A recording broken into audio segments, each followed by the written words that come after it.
Bien, la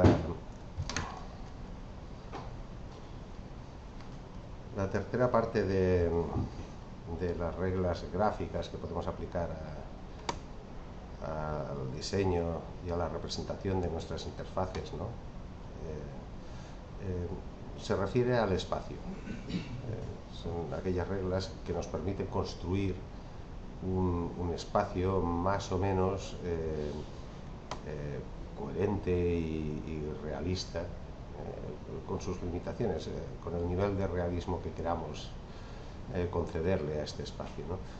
Pero en todo caso un espacio que sea creíble, ¿no? Pues bien, a veces pues para entender las reglas que nos permiten estructurar y construir este espacio, pues hay que entender de qué manera las puedes transgredir. A veces es más fácil saber cómo destruyes el espacio que no intentar saber cómo lo construyes, ¿no? O por lo menos para saber cómo construirlo, a veces es necesario tener acotado cuáles son los ingredientes que lo destruyen, ¿no? Bien, ya veréis que en esta exposición hay de las dos cosas combinadas, ¿no? De manera que, bueno, que vamos a ir viendo pues algunos de esos efectos espaciales, ¿no? que hacen irreal la imagen, que la convierten en una imagen irreal y digamos un poco pues imaginativa o surrealista en algún caso, y elementos, bueno, que lo que hacen es estructurar una imagen real, ¿no? Yo creo que la contraposición de estos dos aspectos nos va a ayudar.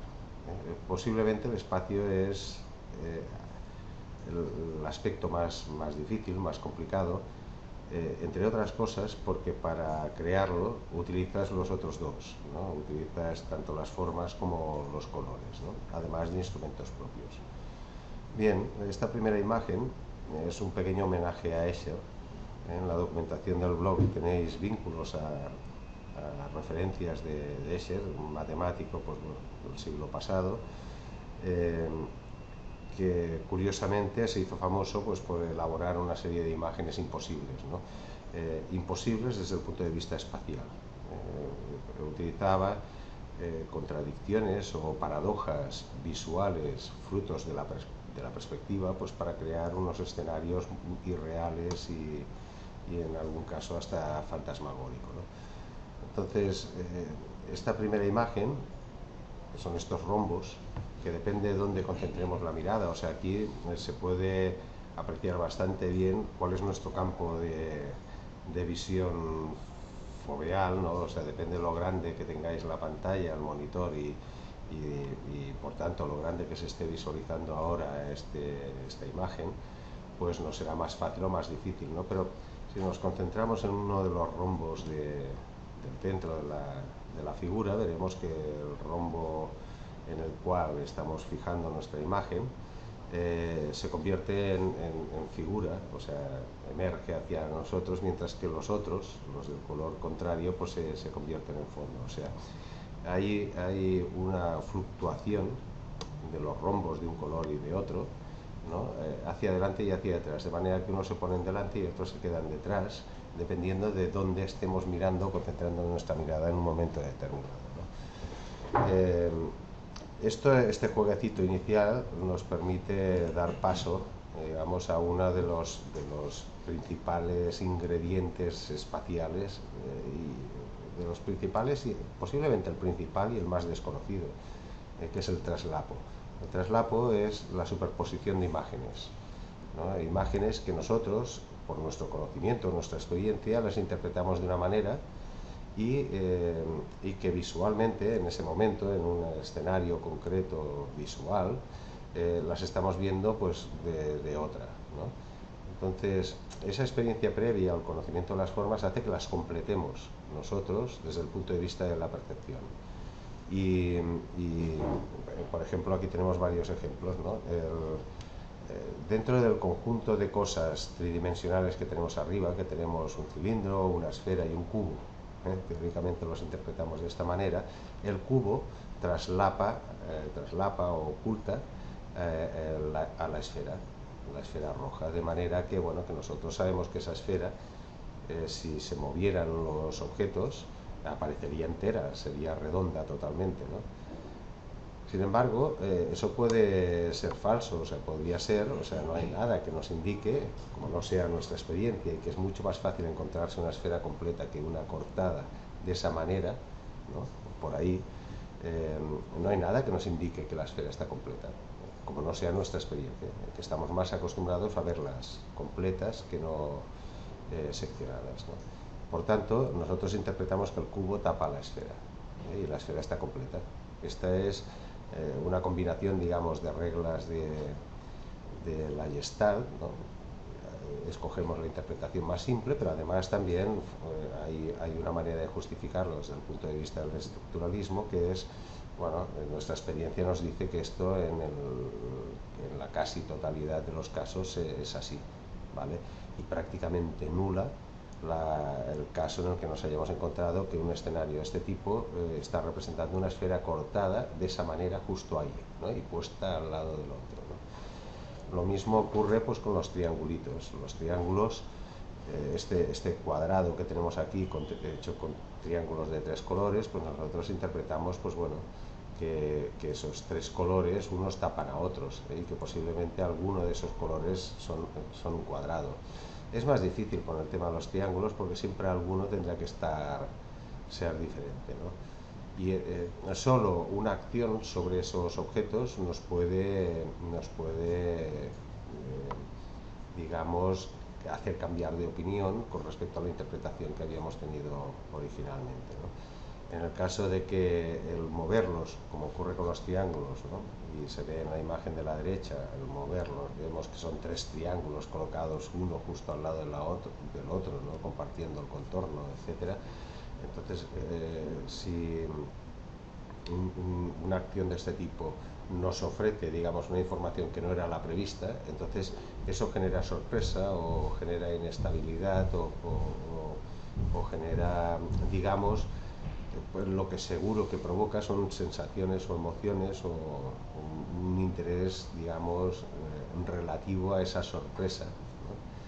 que puede ser, digamos, un ingrediente que nosotros introduzcamos en una interfaz en un momento determinado para captar la atención o para conseguir algún otro objetivo, ¿no? Y en el traslapo es el resultado de observar objetos en un espacio que tiene una profundidad, de manera que los objetos se sitúan delante y detrás y unos tapan a otros, ¿no?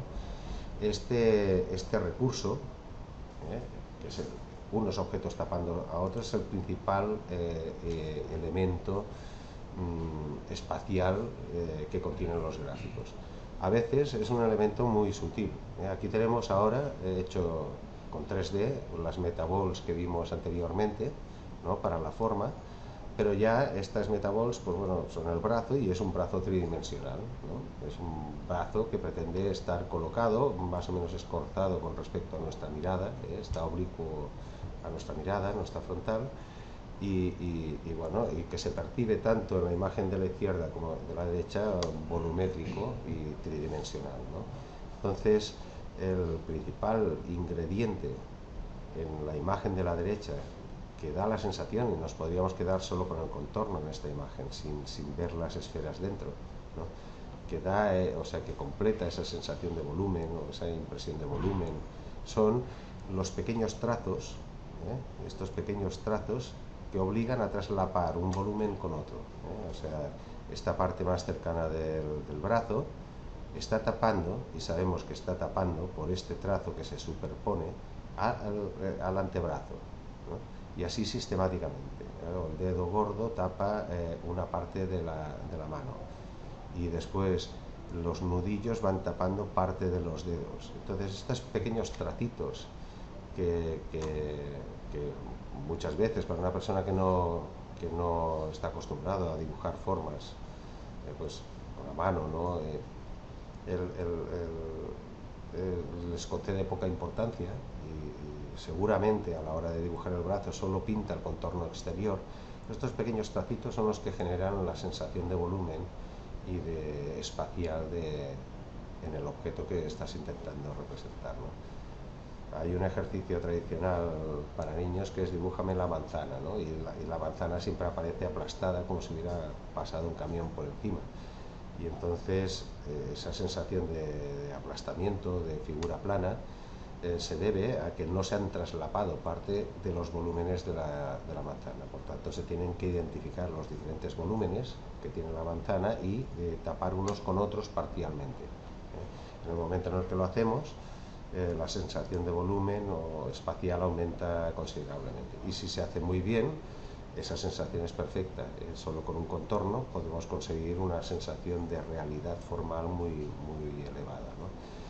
En general, los dibujantes que consiguen trabajar de esta manera son dibujantes muy buenos, o sea, es realmente difícil conseguirlo, ¿no? Y conseguirlo en depende de qué circunstancias es extremadamente difícil, ¿no? Entonces, así como anécdota, un grandísimo dibujante es el Pablo Ruiz Picasso. Digamos, su habilidad es espectacular en algunos casos, dado que es capaz de generar imágenes de un realismo muy grande en unas condiciones muy adversas. Un ejemplo son, pues por ejemplo, algunos grabados que tienen minotauros, que son estos mitad toro, mitad hombre, ¿no? Que tiene varios, hay toda una colección de grabados de minotauros que los dibujaba directamente sobre la plancha. Por tanto estaban invertidos, o sea, el dibujo lo dibujaba al revés, el simétrico, lo dibujaba directamente con el buril, o sea, grababa la plancha directamente, sin hacer dibujos previos, y además en algunas de esas imágenes graba la plancha con una sola línea, o sea, todo el dibujo es una única línea, nunca levanta el buril de la plancha, ¿no? Por tanto, sí que hay digamos unas características o unas cualidades a la hora de identificar las formas y los volúmenes que son más desarrolladas posiblemente en unas personas que en otras, ¿no? La imagen que tenemos en pantalla es una de esas contradicciones de Escher, espaciales, y que es un sencillo truquito de gráfico, ¿no? Entonces, la escalera de la izquierda es una escalera hecha de baldosas que todo el rato suben, por tanto es una escalera espacialmente coherente. La baldosa más cercana a nosotros, que es esta de aquí, que se ve completa, tapa a todas las demás. Si hacemos un truquillo y ponemos la primera baldosa, la que está más abajo, la ponemos encima de la última, que es lo que ocurre en la imagen de la derecha, hemos conseguido una representación espacial imposible, es una escalera que continuamente sube. Entonces, esto se debe a que la perspectiva podemos traicionar la realidad con la perspectiva, y por tanto nos permite, pues, hacer efectos. En el caso de que no sea un efecto lo que queremos conseguir, como es lo que intentaba y lo que conseguía Escher en sus dibujos, entonces es un error. Podemos estar cometiendo un error, y entonces ese error, si lo identificas, en este caso con un error espacial debido al traslapo, si lo identificas, pues consigues aumentar sustancialmente la sensación de realismo de la imagen que estás representando. Bien, otra de las características o de los instrumentos que podemos utilizar para crear espacio, quizás el más conocido, es la perspectiva. En los dos cuadrados que tenemos aquí, el 1 y el 2, ¿no?, que están numerados en la imagen a la derecha, el segundo se interpreta como un rectángulo en perspectiva. Podemos hacer uso del esqueleto, ¿no?, del esqueleto de la Gestalt, el esqueleto de las imágenes y de las formas, para justificar eso. Sin embargo, posiblemente la justificación más fácil de entender y de asimilar es la estructuralista. Nosotros mezclamos el conocimiento de la forma con cómo la vemos, ¿no? Entonces, en general, cuando nosotros vemos una forma parecida a la 2, interpretamos que es un rectángulo visto en perspectiva. Yo no sé si alguno de vosotros ha pensado en algún momento cuántas veces ves una cosa frontal, realmente frontal, totalmente frontal, ¿no?, en la realidad. O sea, cuando vas por la calle, cuando estás en casa, cuando estás trabajando, y prácticamente nunca. Nosotros diríamos que vemos un papel frontal cuando escribimos en él, y no es cierto, siempre lo vemos en perspectiva, oblicuo, ¿no? Por tanto, nuestra experiencia visual se basa en observar los objetos en perspectiva permanentemente, en una situación medio descorto o oblicuos a nuestra mirada, ¿no? Por tanto, es más fácil que nos hayamos encontrado con una visión de un rectángulo, de una hoja de papel inclinada y que tenga este aspecto, que no que esto de aquí sea una especie de rombo deforme, una forma no definida. Para nosotros siempre va a ser más fácil o más realista, más sujeto a nuestra experiencia, que eso sea un rectángulo abatido, que no otro tipo de solución, ¿no? Bien, estas líneas oblicuas del rectángulo número 2 son las que crean una sensación perspectiva y crean espacio. En el momento en el que nosotros interpretamos eso como un rectángulo abatido, hemos creado espacio y aunque el fondo sea totalmente blanco y no haya ningún ingrediente más, eso lo percibiremos como un espacio, ¿no? Contrariamente,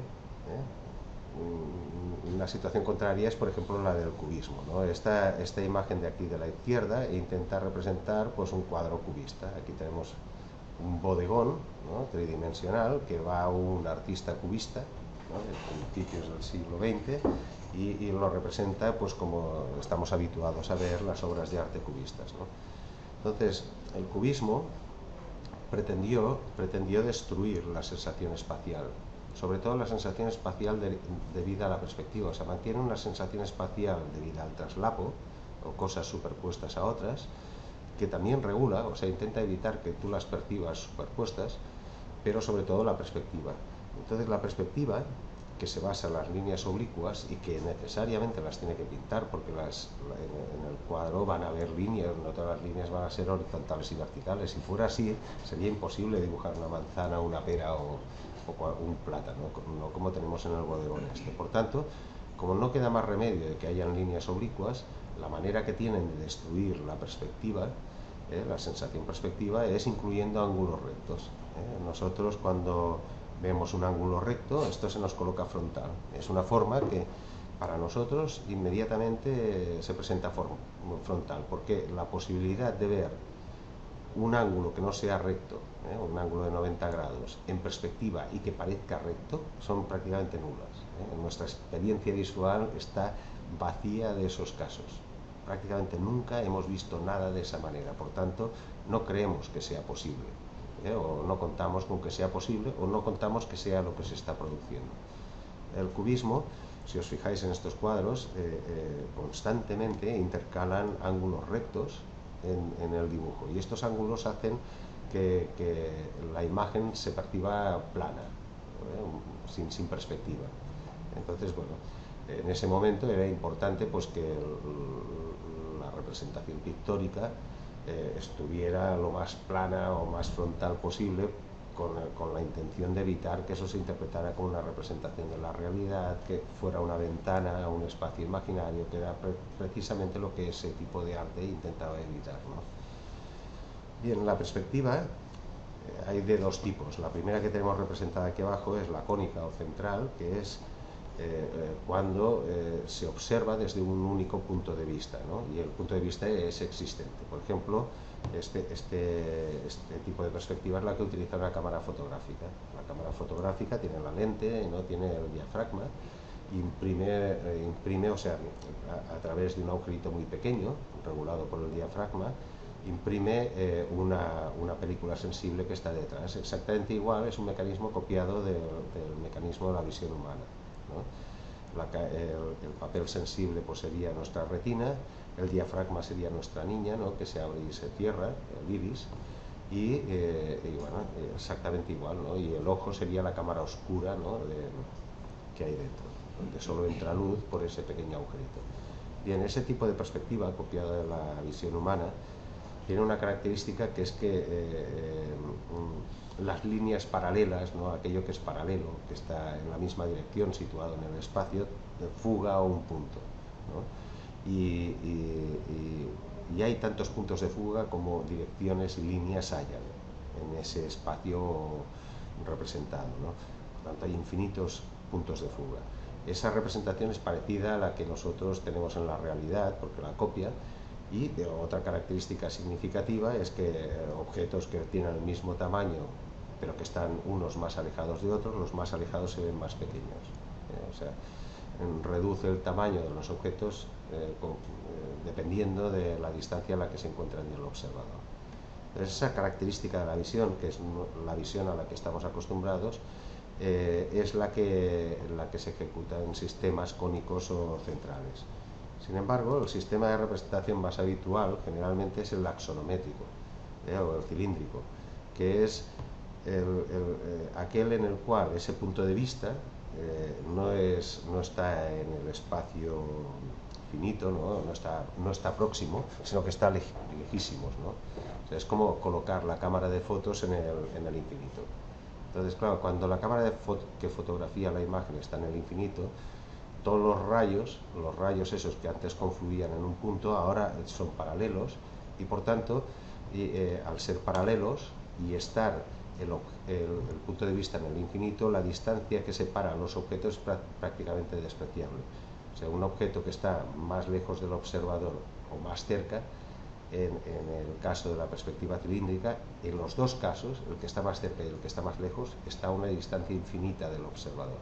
Por tanto, desaparece el efecto de profundidad y de reducción de tamaño, creando unas consecuencias, digamos, evidentes. O sea, cuesta mucho más identificar cómo están situadas las formas en el espacio.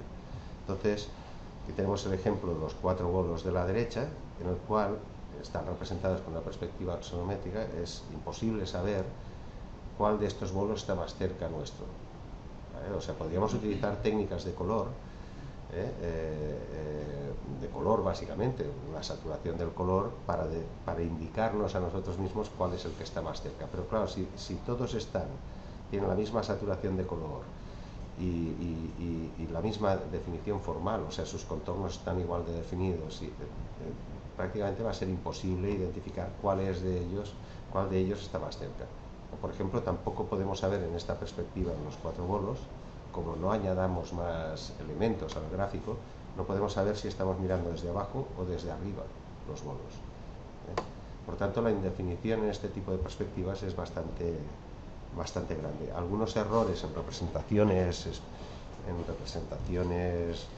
gráficas se deben a esto, ¿no? Otro aspecto se refiere al nivel de definición de las formas. Antes lo vimos, el nivel de definición desde el punto de vista cómo tienes que trabajar una forma en función de cómo sea ella, si más cerca o más lejos, ¿no? En general, o sea, relacionado con el espacio, hay un filtro natural, que es la atmósfera, que nos filtra prácticamente todo, aunque sea en espacios muy reducidos. O sea, hay dos ingredientes que se refieren al espacio y a las formas, ¿no? Uno es el filtro de la atmósfera, que lo que hace no solo es agrisar los colores cuanto más lejos están, sino que además difumina cada vez más las formas, de manera que cuanto más lejos están las formas y más filtro tenemos, más aire tenemos en medio, más difuminadas están, ¿no? Más inconcretas, más deshecho el perfil o el contorno, los límites de las formas están más deshechos, más indefinidos.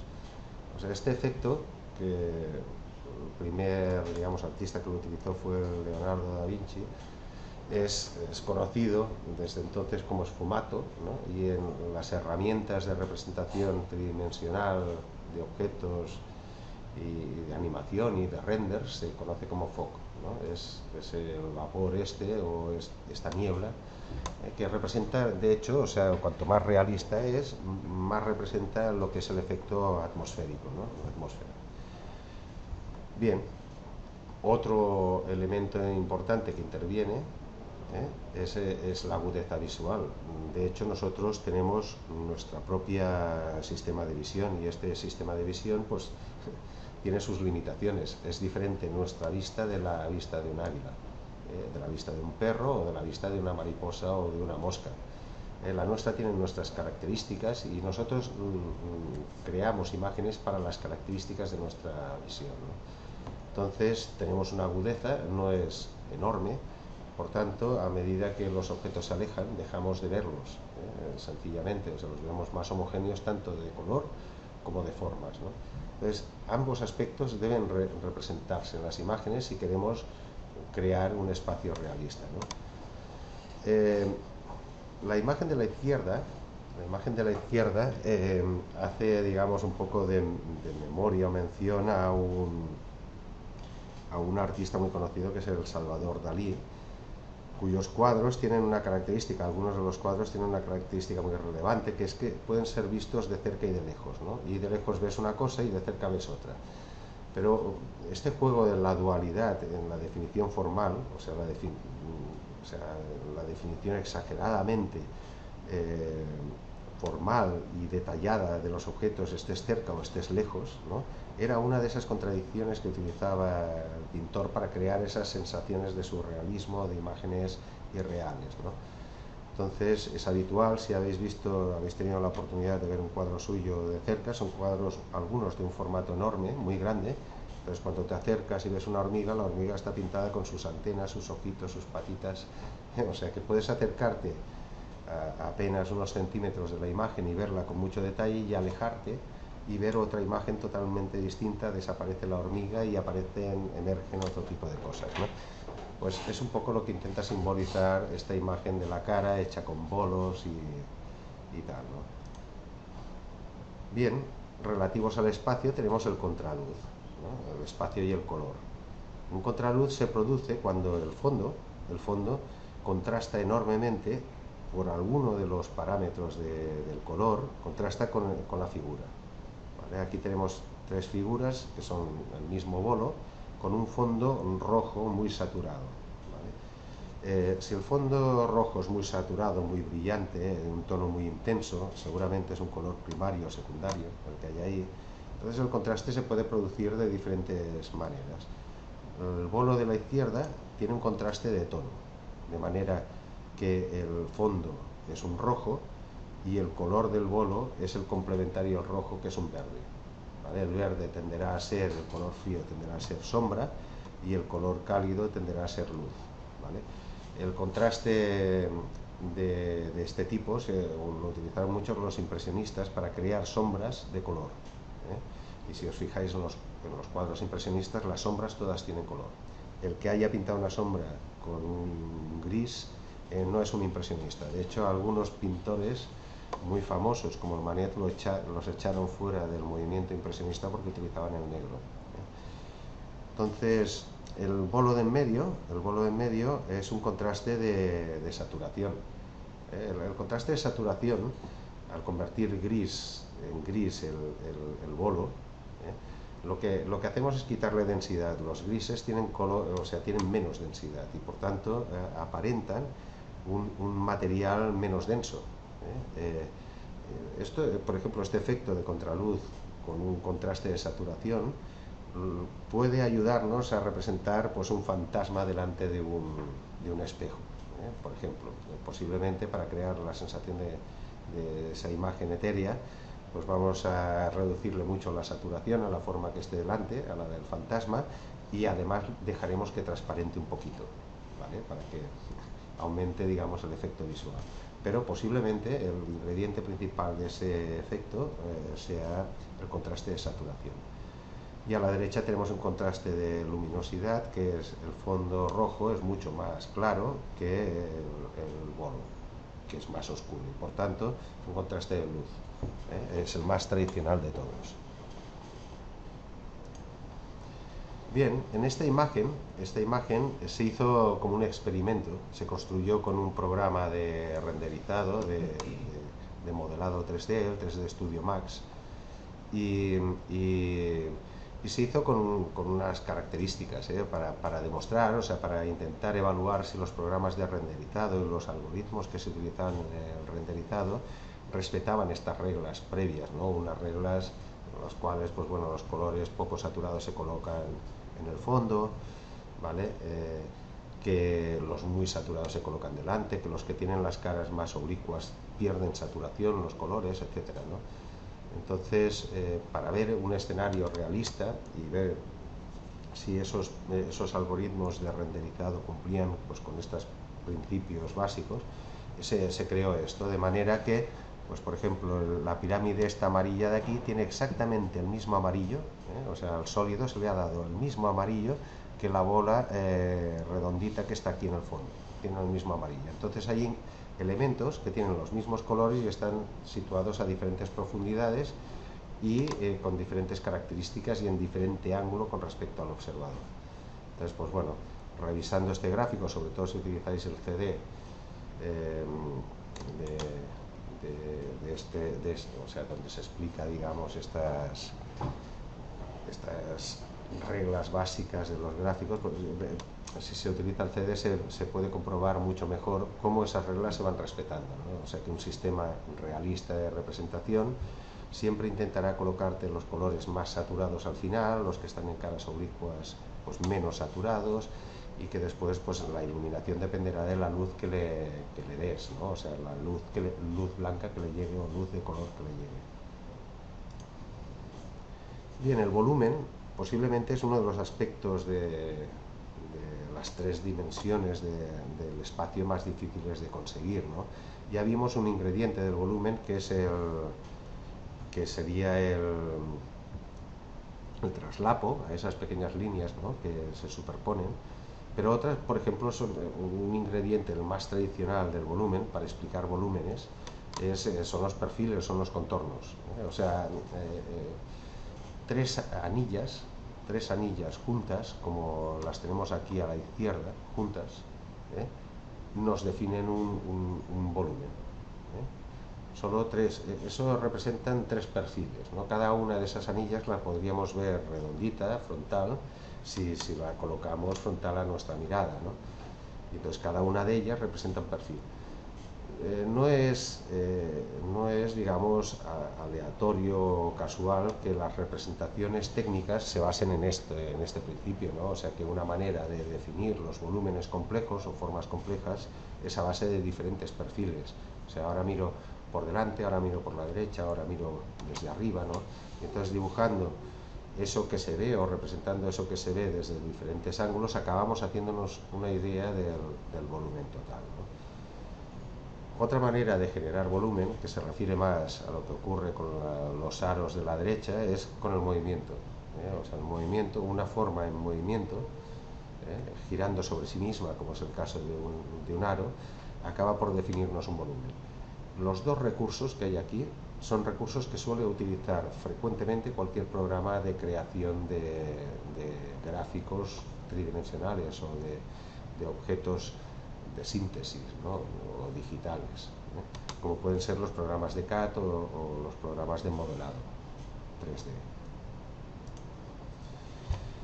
Bien, con respecto al espacio, un criterio muy importante, ya casi como final, ¿no?, y como síntesis de todo, es el de la coherencia. Aquello que representemos, o sea, lo más importante del gráfico que vayamos a crear, es que sea coherente. No que sea ni más claro, ni más contrastado, ni menos contrastado, ni más oscuro, ni más dibujado, ni más ilustrado, ni más fotográfico, nada. No importa nada de eso tanto como que sea coherente, o sea que las reglas que rigen el conjunto del gráfico sean homogéneas y coherentes. O sea que, ¿cómo se identifica que un gráfico no es coherente? Porque generalmente conseguirlo es muy difícil, pero identificar que no lo es fácil. O sea, nosotros estamos acostumbrados a ver imágenes coherentes. De hecho, todas las que vemos, como no sea una mala representación o un mal gráfico, todas son coherentes, ¿no? Por tanto, cuando hay una incoherente enseguida lo identificamos, ¿no? Esta imagen de la niña es incoherente y entonces no sabemos por qué, pero lo sabemos ver, ¿no? Y entonces parte de las habilidades que tenemos que extraer de esas reglas anteriores es intentar identificar por qué es incoherente, o sea, por qué esa imagen me echa fuera del espacio, por qué no me la puedo creer, por qué no me la creo, ¿no? Entonces, bien, hay varias cosas que ocurren, ¿no?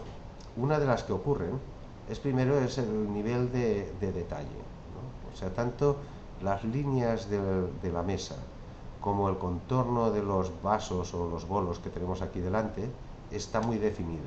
en comparación con los contornos de la niña. Claro, si estos están muy definidos y la niña está mucho menos definida, quiere decir que esto está mucho más cerca, los bolos están más cerca del observador que la niña, ¿vale? Para que eso fuera posible, deberíamos ayudar pues con más información posiblemente, o regulando los tamaños, o hace falta más información. Pero de entrada nosotros ya identificamos eso, esos bolos están cerca, la niña está lejos. Punto. Claro, si los bolos están cerca son muy pequeños, ¿eh? O sea, el tamaño de la niña me lo puedo imaginar. Por tanto, estos bolos los tengo muy cerca, y agobiantemente cerca, diría yo, ¿eh? O sea, casi como más cerca incluso que la pantalla que puedo tener ahora delante, ¿eh? O sea, una distancia de 10 centímetros o 15 centímetros. O sea, estamos con una imagen que está muy cerca de nosotros, ¿vale? Y que por tanto es muy pequeña. Es muy pequeña, ¿vale? Es pequeñita y la niña pues tendrá su tamaño y estará mucho más lejos, ¿vale? Por otra parte, no solo influye en que esto lo veamos muy cerca, sino que también acompaña el color. Los colores que hay por aquí son muy saturados. Si sacáramos la paleta de esta imagen, veríamos que los colores de los tres bolos y de la mesa son colores que no están en la gama, rompen con la gama, veríamos líneas discontinuas fuera del ambiente general de colores, ¿no? Y por tanto son colores muy saturados. Al no haber una transición entre esos colores saturados y la niña, parece como si se generaran dos planos o dos espacios, ¿no? Desde el punto de vista cromático, y por tanto nos cuesta identificar que estén juntos, ¿eh? A eso le hemos de sumar, digamos, el exceso de definición formal de los bolos, ¿eh? Sería mucho más coherente que estuvieran más filtrados, ¿eh? Más difuminados, con la intención de que pareciera que están más cerca de la niña. Si al difuminarlos nos acercamos a la niña y mantenemos la intensidad en el color, nos daría la sensación de que están iluminados, están cerca de ella pero iluminados, ¿eh? De manera que, bueno, iluminados desde el punto de son algo fluorescentes, ¿vale? Porque sería un contraste por saturación. Por tanto, tendríamos que hacer dos cosas para integrarlos mejor, que sería difuminarlos y además quitarles saturación, ¿no? ¿Vale? Pero además hay un tercer error, una tercera incoherencia difícil de subsanar y de salvar, ¿no? Que es la fuente de luz. La fuente de luz para los bolos proviene de arriba a la izquierda y para la niña proviene de arriba a la derecha. Que hayan diferentes fuentes de luz puede pasar, ¿vale? Pero en este caso no es creíble, ¿eh? No se hace creíble. Si quisiéramos hacerlo creíble, deberíamos añadir más información. Pero posiblemente no es posible hacerlo creíble, porque de alguna manera una de las dos fuentes de luz debería afectar cada una de las fuentes de luz debería afectar a las dos partes del conjunto de la imagen, ¿no? O sea, la fuente de luz de la niña debería afectar a los bolos y no parece que eso esté ocurriendo aquí. La sombra de los bolos es una sombra de oscuridad total. Por tanto, estos ingredientes hacen que esta imagen no sea creíble. Queremos convertirla en creíble, tendríamos que corregirlos. Digamos, el aprendizaje de las reglas anteriores nos sirve para ejecutar una actividad de este tipo, una corrección de este tipo, ¿no? Bien, bueno, y aquí hay volumen generado pues con diferentes tipos de contrastes, ¿no? El más realista es una combinación del claroscuro. El claroscuro es el volumen generado con brillos y sombras, ¿no? Que es propio de las imágenes del barroco o de las pintadas en blanco y negro o dibujadas en blanco y negro, ¿no? Es claro y oscuro, y entonces, dependiendo de dónde está el foco de luz, se modela, y hay unos degradados. El degradado es el que genera el volumen, el degradado será diferente si la superficie es plana, si es redonda. Entonces, la parte de sombra y la parte de luz están contrastadas, ¿no? Y ese contraste se puede efectuar pues utilizando los tres parámetros. El más realista de todos sería el que utiliza los tres, o sea que las sombras o las partes que están más escorzadas con respecto al observador pierden saturación, pueden ser más oscuras o más claras dependiendo de dónde esté la fuente de luz, y además tienden al color complementario, las sombras tienden al color complementario del color del objeto. Las sombras tienen color, como decían los impresionistas. Si el foco de luz además es un foco que tiene un color, la sombra se percibe claramente complementaria. O sea, si iluminamos un objeto contra una pared blanca, la sombra que aparece en la pared blanca es claramente verde, es un verde intenso además. Entonces, si iluminamos el objeto con la luz roja, aparece esa sombra verde. Por tanto, posiblemente el que maneja los tres parámetros para modelar el volumen pues sería el más interesante, ¿no? El más realista. Y bueno, y aquí se acaban, digamos, estas sesiones de reglas que intentaremos en las próximas sesiones pues convertirlas en operativa y en trabajo, ¿no? En cómo proceder. Pues primero empezaremos por aquello que se refiere al comportamiento de un programa, ¿no? Pintado en una interfaz y definido pues con botones de navegación, con símbolos, etcétera, ¿no? Y en una siguiente sesión hablaremos más de la estructura de la información, ¿no? Aquello que ya tiene más que ver con la taxonomía, la construcción de la taxonomía y de qué manera pues, se aborda o se llega al conjunto de la información del sistema, ¿no? Y entonces para hacer eso utilizaremos siempre instrumentos gráficos y volveremos a retomar y a utilizar y aplicar, ¿no? En ese caso aplicaremos estas reglas pues, que hemos ido repasando en estas últimas 4 sesiones.